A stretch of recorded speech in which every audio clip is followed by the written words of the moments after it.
המעטפה!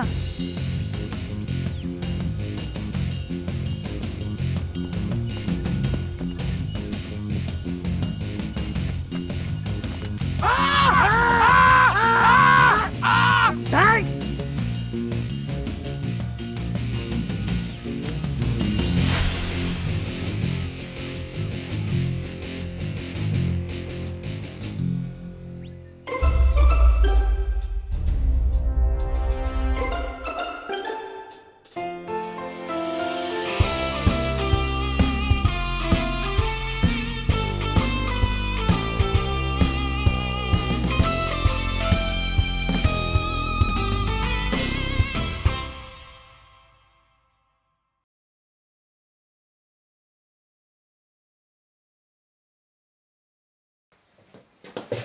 בוס, הפעם עבודה חלקה. בלי פספוסים ובלי קשקושים. איפה המעטפה? רק רגע. היא הייתה פה. היא הייתה. עכשיו היא שם. מה? היא הייתה ביד שלי. היא הייתה.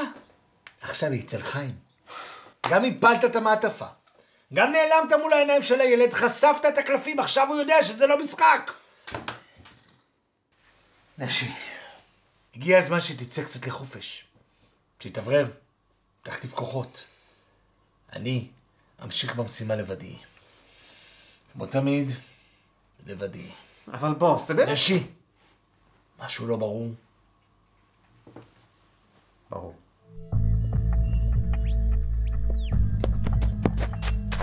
מה זה? מה קרה לו? היי, המעטפה פה! חיים. חיים! חיים! שמע ישראל, מה קרה? הוא היה פה, אני ראיתי אותו. את מי? הגנן הזה, והוא התפוגג לי מול העיניים, כמו שנפתלי סיפר על השר השכחה הזה. גם הוא התחיל. אחי, תרגיע, בן אדם מתעלף.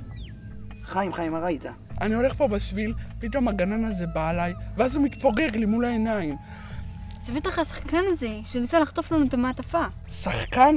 שחקן מתפוגג באוויר? הוא לפחות השאיר פה את המעטפה. עוד מעט נפתח פה בית חולים. בית משוגעים עם כל הדמיונות שרצים פה. אתה באמת חושב שדמיינתי? אתה מאמין לי, דוד, נכון? תראה, חיים, יש אנשים שנמצאים במצבים של לחץ ופחד, והם חושבים שהם ראו משהו, אבל זה בעצם דמיון. אני באמת ראיתי אותו. אני אומר לכם שזה באמת קרה, זה לא צחוק. היצור הזה נעלם לי פשוט מול העיניים. ברור אחי, רק מזל שהם לא לקחו את המשניות. אחרת הם היו נעלמות מן העולם. אני לא מאמין שאתם עושים מזה צחוק. אני קם להגיד לנפתלי לעצור את המחנה המשוגע הזה. למה לבאס אותו ככה? עזוב, אחי, נראה לי שהוא משת"פ של נפתלי. משחק איתו את המשחק שלהם. הוא? לא נראה לי טיפוס של משת"פ. בכל מקרה, בגלל ששר השכחה בעקבותינו, כדאי שנתחיל ללמוד. המשחק הזה באמת נהיה מגניב. בחורבה של הזקן הצעיר שלא זכה, שם נמצאת המעטפה הבאה, ורק המילה המיותרת תציל אותה. צריך ללכת לחורבה. בוא נבדוק אם יש חורבות על המפה.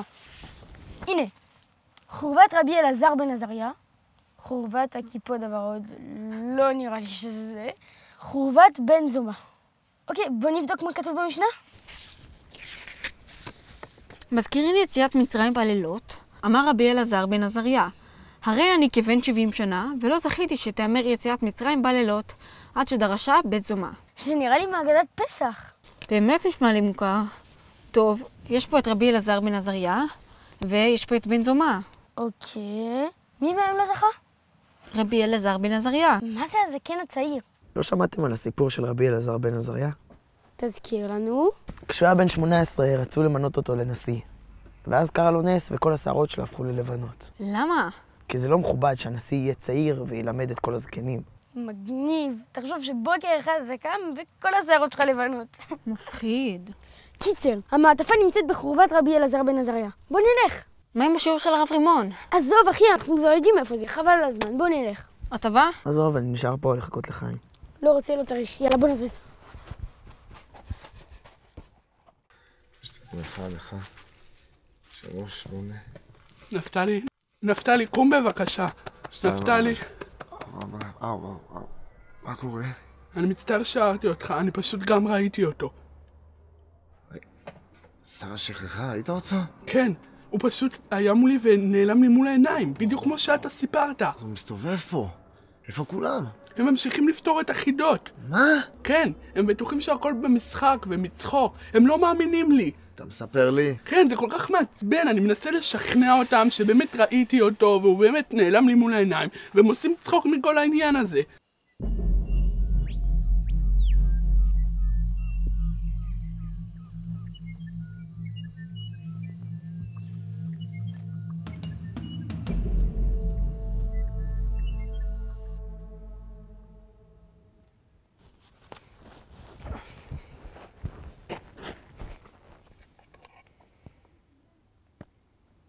אנחנו ממשיכים עם משנה ה' בפרק א'. המשנה עוסקת במצווה שיש לנו לזכור את יציאת מצרים. לומדים את זה מפסוק בתורה. למען תזכור את יום צאתך מארץ מצרים, כל ימי חייך. מה אתם מבינים מהפסוק הזה? שצריך לזכור את יציאת מצרים כל החיים. אבל מה זה אומר לזכור את יציאת מצרים כל החיים? מה, אני צריכה לכתוב את זה על פתק ולשים על המקרר? זה רעיון יפה, אבל פתק על המקרר אפשר לשכוח אחרי כמה ימים. כדי לקיים את המצווה של זכירת יציאת מצרים, אנחנו צריכים לומר בפה את יציאת מצרים, ואנחנו אומרים את זה כל יום בפרשת ציצית של קריאת שמע. איפה מוזכרת יציאת מצרים בפרשת ציצית? בסוף, כשאומרים, אני השם אלוקיכם אשר הוצאתי אתכם מארץ מצרים להיות לכם לאלוקים. נכון. כל פעם כשאנחנו אומרים את הפסוק הזה, אנחנו בעצם מקיימים את מצוות זכירת יציאת מצרים. מה עושים? חיים, תחשוב גם אתה, מה עושים? צריך להילחם, מה, להרים ידיים? להשאיר את המשניות בידיים שלו? להילחם? אני לא נשאר במקום ההזוי הזה עוד רגע אחד, אתה לא הבנת? אני הולך. מה הולך? איזה הולך? על מה? מאיפה אתה הולך? מה? תראה, נפתלי, באתי לפה בשביל ללמוד משניות, לא בשביל להתעסק עם כל מיני יצורים מוזרים, מרדפים וכאלה, אוקיי? אתה לא קולט שאתה בכור באיזה סוף העולם? מה הולך? מה, תזמין מונית?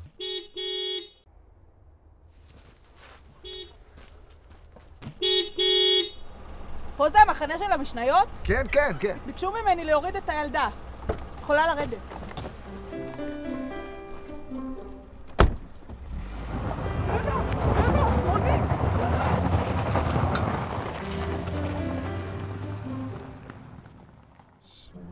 שלום, מיד, נעים מאוד.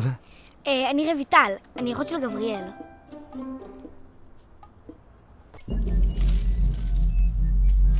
הנה! מצאתי! זה היה קל. לגמרי, משחק ילדים. זה לא משחק ילדים. תודה רבה לכם. אני חיכיתי למעטפה הזאת הרבה מאוד זמן. המשנה פותחת עם הדין שמזכירים יציאת מצרים בלילות, אבל אחר כך היא מביאה מחלוקת שקשורה לדין הזה. מה כתוב בהמשך המשנה? אמר רבי אלעזר בן עזריה, הרי אני כבן 70 שנה, ולא זכיתי שתאמר יציאת מצרים בלילות. מה הכוונה שהוא לא זכה? הכוונה היא שרבי אלעזר בן עזריה הבין שצריך להזכיר את יציאת מצרים לא רק ביום, אלא גם בלילה. אבל לא הייתה לו הוכחה, לא הייתה לו דרך לשכנע את החכמים שכך צריך לעשות. הביא שחקן חדש נפתלי, נראה יותר קשוח מהגנן ההוא. לגמרי. מה עושים? נמשוך זמן. מי אתה? נעים מאוד. אני הוא שר השכחה, בכבודו ובעצמו. ועכשיו, תביא לי את המעטפה. שר השכחה. נכון מאוד. אז תראה, אדוני שר השכחה. אנחנו מצאנו את המעטפה ראשונים, ולפי החוקים, המעטפה שלנו. אולי תצליח בפעם הבאה, מי יודע? אם לא תביא לי את המעטפה, לא תהיה הפעם הבאה! אוקיי, אחי, תרגיע. זה רק משחק. אמרתי לכם, זה לא משחק. ועכשיו, תביא לי את המעטפה! שמע, צריך לדבר עם נפתלי שירגיע את השחקנים שלו. לגמרי, בוא נביא לו את המעטפה. נראה שמישהו לא לגמרי בקו השפיות שלו. צריך לזכור גם בלילות.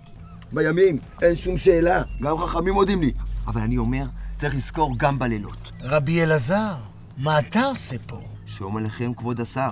הצגה שלמה ארגן פה נפתלי, הזיכרון, אחד הדברים המופלאים שיש לאדם. כמה חשוב לזכור. כל כך הרבה מצוות קשורות בכוח הזיכרון. לא כן, כבוד השר? לדוגמה, מצוות זכירת יציאת מצרים. מצווה כל כך חשובה, שמצווה לזכור אותה גם בימים וגם בלילות. אתם לא חושבים כן?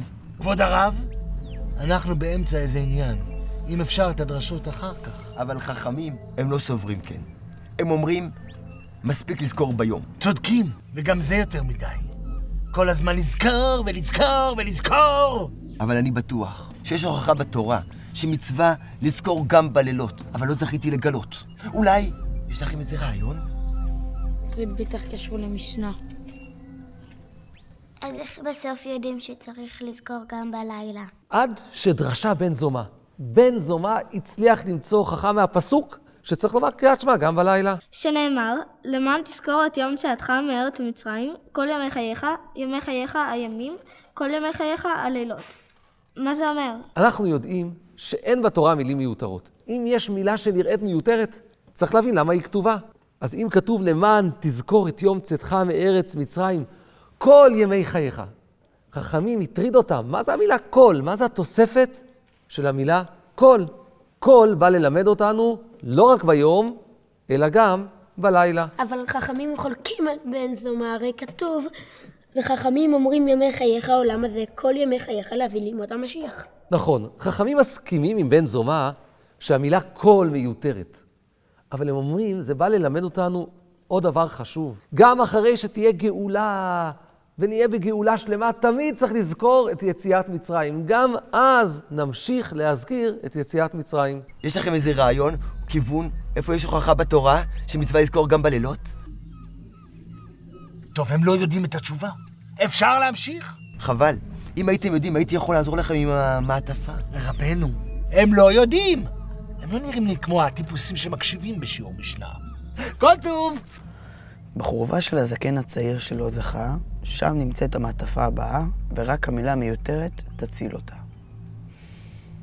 בחורבה של הזקן הצעיר זה רבי אלעזר, ורק המילה מיותרת...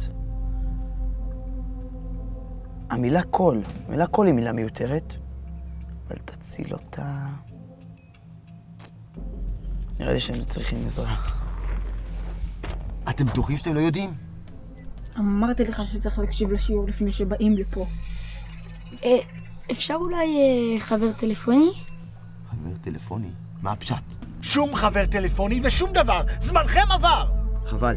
אני אעשה את מזלי אצל מישהו אחר. רעיון מצוין. במקום אחר. נפלא, שלום. בעולם אחר. הבנו. רגע, רק שנייה.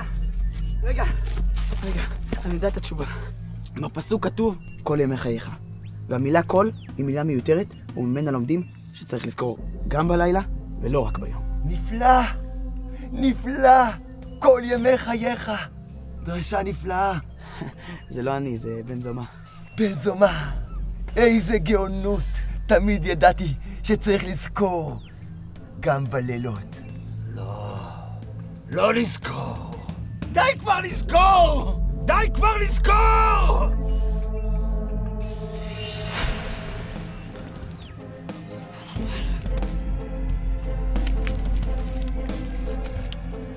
מה זה היה? הם צדקו. זה באמת הוא.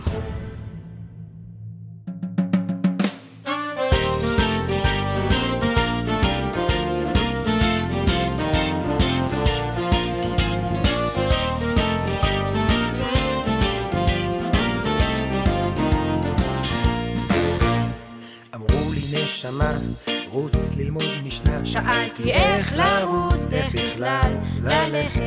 המשנה מרשימה, מהירה אך משונה, מעליבה אך נראית לי מסובכת. אמרו לי קח סרטון ובוא שיטה בדרך, והמשנה פתאום פשוטה ונהדרת. רוץ על זה איתנו בשמחה, עם החברים והמשפחה. נדלקתי ונדבקתי, פתאום אני חרוץ, אני יוצא כרגע לרוץ. לאן אתה רץ? לאן אתם רצים? אנחנו רצים למשנה. לאן אתה רץ? לאן אתם רצים? אנחנו רצים למשנה. קום דת